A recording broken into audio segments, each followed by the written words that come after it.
Kelly Reuter, a nursing major at Millikan University, has taken her passion for poetry to new heights. Today she shares with us her poetry, herself, and her purpose in creating a poets society of spoken word on Millikan's campus that gives individuals a chance to step out of their shells and explore the world around them through poetry. Kelly describes poetry as creating art with words, drawing from its creators such as Aristotle, who used poetics to focus on rhetoric, drama, song, and even comedy. Poetry has its unique place in every culture, and today it has regulated many of its forms into contemporary language. For Kelly, slam poetry is a form of expression, opening up a more relatable and captivating message to a younger audience, providing a better outlet and view through literature.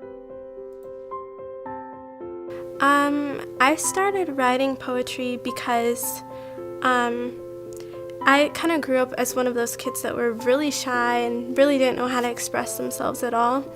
I honestly was one of those kids that you would walk into the classroom and just would not say anything. The teacher would ask me a question, I wouldn't say anything not because I didn't have anything to say, but because I was afraid to speak up, and I was afraid that people would judge me or my voice or what I had to say. And now today through poetry, I really don't care what people think about me or what I have to say, because really expressing yourself is really important. I know when I write poetry, it's the most honest I've ever been with myself. And sometimes I learn more about myself when I'm writing than I do when I'm doing anything else. So for me, poetry is just an outlet. It's just kind of like music, just being able to express yourself, or just like acting, just really being able to get into your own character and discover that about yourself.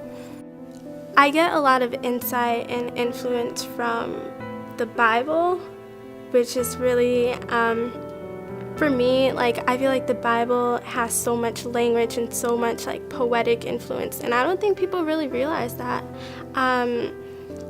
I read the Bible a lot, and like Proverbs and Psalms, and there's so much beautiful language in it, and I think people overlook that. And I'm one of those people that would just, like, if somebody said, what's your favorite poet, the first person I would think of, I would be like, God's my favorite poet in the Bible. So honestly, that's where I really do get a lot of my influence and a lot of strength for writing. So spoken word to me means like putting your heart and like just putting your soul into what you're saying.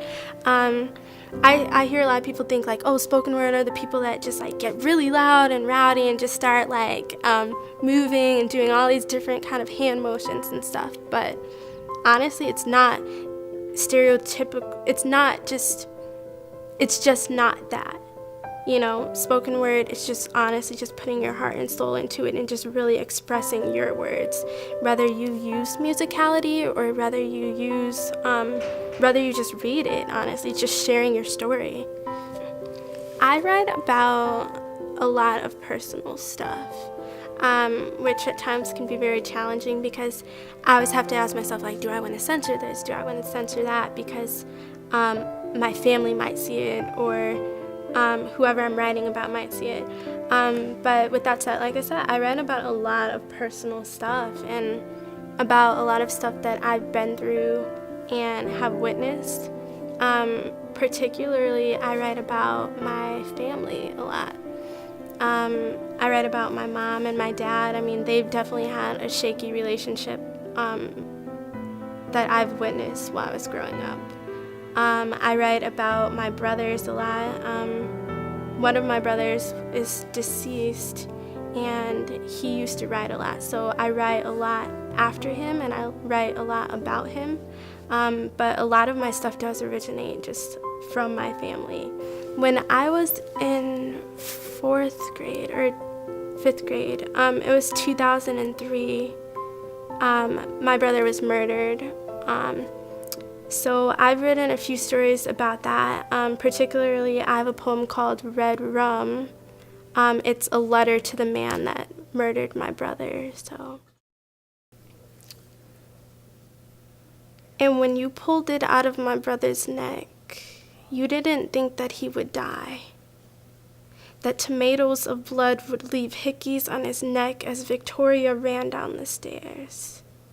And we would listen to red rum, red rum, red rum, the sound of baby birds dying on the sidewalk, cracked. I will remember you as blotches of ink running down my cheek.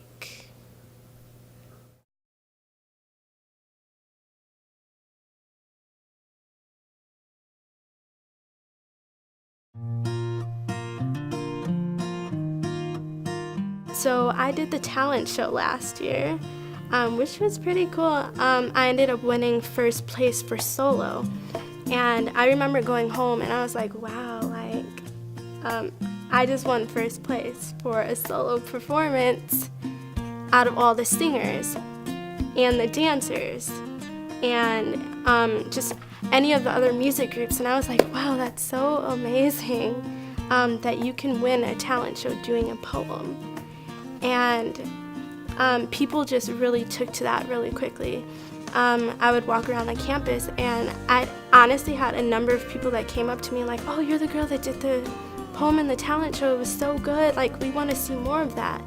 And I was like, okay, I definitely have to start a club or something so people can really get to know poetry the way I do and just really express themselves. And from then on, me and a girl named Drea, who was in my class, we decided we really need to start a club here. I created Spoken Word Club last year with the help of a few other students that were really interested in writing and really wanted an outlet and a different perspective through words. Last year when I came in as a freshman, I honestly had no idea how I was going to get back into that writing community. For example, because in high school I had such a strong writing community. I spent the last 4 years on a slam team with a coach, Peter Kahn, who I look up to a lot.